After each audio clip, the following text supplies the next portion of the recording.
Assalamualaikum warahmatullahi wabarakatuh.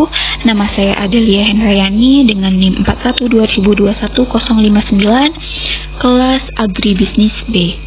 Di sini saya akan menjelaskan mengenai materi pengantar perdagangan internasional. Langsung saja kita memasuki materinya. Yang pertama itu ada definisi perdagangan internasional.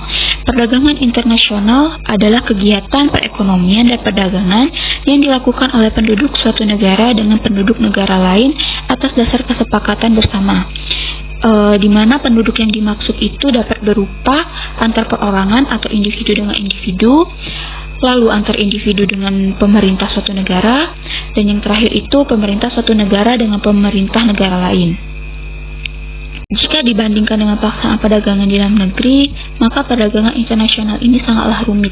Kerumitan ini disebabkan oleh beberapa faktor, antara lain pembeli dan penjual terpisah oleh batas-batas negara, itu yang pertama. Yang kedua, barang harus dikirim dan diangkut dari suatu negara ke negara lain melalui bermacam peraturan seperti pabean yang bersumber dari pembatasan yang dikeluarkan oleh masing-masing pemerintah. Yang ketiga, antara satu negara dengan negara lain terdapat perbedaan dalam bahasa, mata uang, taksiran dan timbangan, hukum dalam perdagangan dan sebagainya. Adapun dalam perdagangan internasional itu ada permasalahan. Yang diantaranya itu satu, pola perdagangan atau ekspor impor, yang kedua harga dasar ekspor impor, yang ketiga manfaat perdagangan internasional, yang keempat pengaruh makro perdagangan internasional, yang kelima mekanisme neraca pembayaran, yang keenam persekutuan perdagangan dan modal luar negeri, dan yang terakhir ketujuh pengalihan teknologi. Lalu yang kedua itu ada manfaat perdagangan internasional. Setiap negara yang melakukan perdagangan dengan negara lain tentunya akan memperoleh manfaat bagi negara tersebut. Nah, manfaat tersebut antara lain, pertama, memperoleh barang yang tidak dapat diproduksi di negara sendiri. Yang kedua, memperoleh keuntungan dari spesialisasi. Yang ketiga, memperluas pasar dan menambah keuntungan. Dan yang keempat, transfer teknologi modern. Lalu ada akibat dari perdagangan internasional. Yang pertama, tukar menukar barang dan jasa antar negara. Yang kedua, pergerakan sumber daya melalui batas-batas negara. Dan yang ketiga, pertukaran dan perluasan penggunaan teknologi sehingga dapat mempercepat pertumbuhan ekonomi suatu negara. Yang ketiga, sebab-sebab terjadinya perdagangan internasional. Beberapa alasan yang menyebabkan terjadinya perdagangan internasional itu antara lain satu, revolusi informasi dan transportasi yang ditandai dengan berkembangnya era informasi teknologi, pemakaian sistem berbasis komputer, serta kemajuan dalam bidang informasi, penggunaan satelit serta digitalisasi pemrosesan data, berkembangnya peralatan komunikasi serta masih banyak lagi. Dan yang kedua, interdependensi kebutuhan. Masing-masing negara memiliki keunggulan serta kelebihan di masing-masing aspek. Bisa ditinjau dari sumber daya alam, manusia, serta teknologi. Yang ketiga, ada liberalisasi ekonomi. Kebebasan dalam melakukan transaksi serta melakukan kerjasama memiliki implikasi bahwa masing-masing negara akan mencari peluang dengan berinteraksi melalui perdagangan antar negara. Yang keempat, asas keunggulan komparatif. Keunikan suatu negara tercermin dari apa yang dimiliki oleh negara tersebut yang tidak dimiliki oleh negara lain. Hal ini akan membuat negara memiliki keunggulan yang dapat diandalkan sebagai sumber pendapatan bagi negara tersebut. Yang kelima, ada kebutuhan devisa. Perdagangan internasional juga dipengaruhi oleh faktor kebutuhan akan devisa suatu negara. Dalam memenuhi segala kebutuhannya itu, setiap negara harus memiliki cadangan devisa yang digunakan dalam melakukan pembangunan. Salah satu sumber devisanya yaitu pemasukan dari perdagangan internasional. Yang keenam, adanya perbedaan selera. Dengan adanya perbedaan selera akan memungkinkan suatu negara melakukan perdagangan. Misalnya, negara X dan Y sama-sama menghasilkan daging sapi dan daging ayam dengan jumlah yang hampir sama. Penduduk negara X tidak menyukai daging sapi, sedangkan penduduk negara Y tidak menyukai daging ayam. maka dapat terjadi ekspor yang saling menguntungkan di antara kedua negara tersebut dengan cara negara X mengimpor daging ayam dan mengekspor daging sapi. Sebaliknya, negara Y mengimpor daging sapi dan mengekspor daging ayam. Yang ketujuh, adanya keanekaragaman kondisi produksi.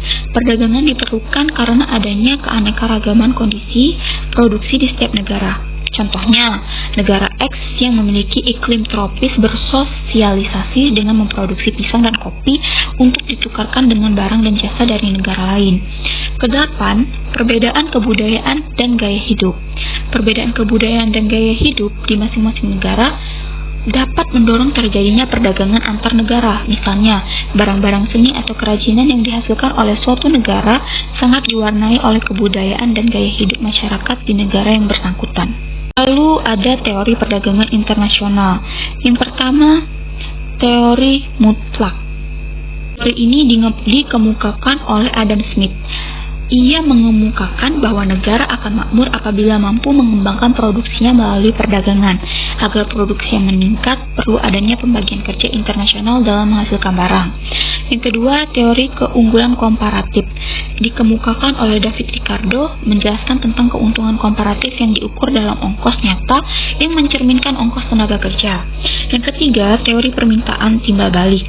Teori ini dikemukakan oleh J.S. Mill, yaitu mencari keseimbangan pertukaran antar dua barang oleh dua negara dengan perbandingan pertukarannya atau menentukan dasar tukar dalam negeri. Yang keempat, pandangan kaum merkantilisme. Kaum merkantilisme suatu kelompok yang mencerminkan cita-cita dan ideologi kapital komersial serta berpandangan tentang politik kemakmuran negara melalui kemakmuran perseorangan. Adapun kepentingan negara dapat memperoleh kemakmuran dengan berpangkal pada dua macam sumber, yaitu pertama pemupukan logam mulia atau emas. Karena logam mulia dapat memperkuat posisi suatu negara dalam pembangunan ekonomi. Yang kedua itu politik perdagangan ditunjukkan untuk menunjang kelebihan ekspor di atas nilai impor sehingga neraca perdagangan surplus atau aktif. Lalu kebijakan perdagangan. Dalam hal perdagangan, di sini kita hanya akan menyoroti tentang perdagangan bebas, di mana pengertian perdagangan bebas itu adalah keadaan di mana pertukaran barang atau jasa antar negara terjadi dengan sedikit atau tanpa mengalami rintangan.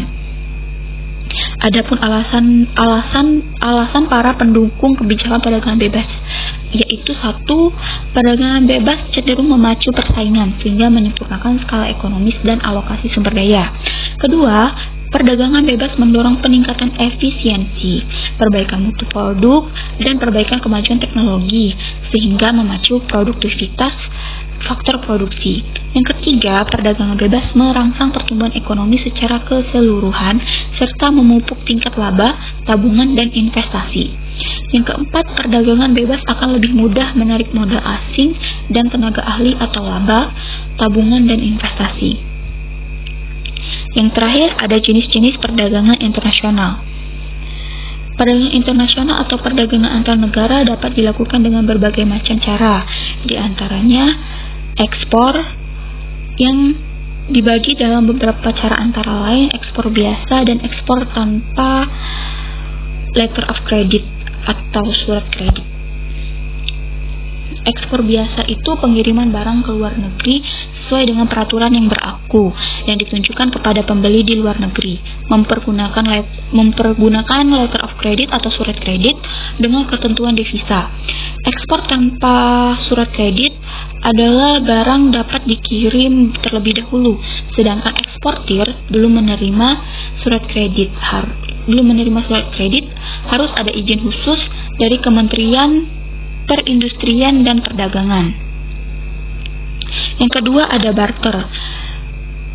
Jenis barter itu ada direct barter yang merupakan sistem pertukaran barang dengan menggunakan alat penentu nilai atau lazim disebut dengan denominator of value, suatu mata uang asing, dan penyelesaiannya dilakukan melalui clearing pada neraca perdagangan antar kedua negara yang bersangkutan.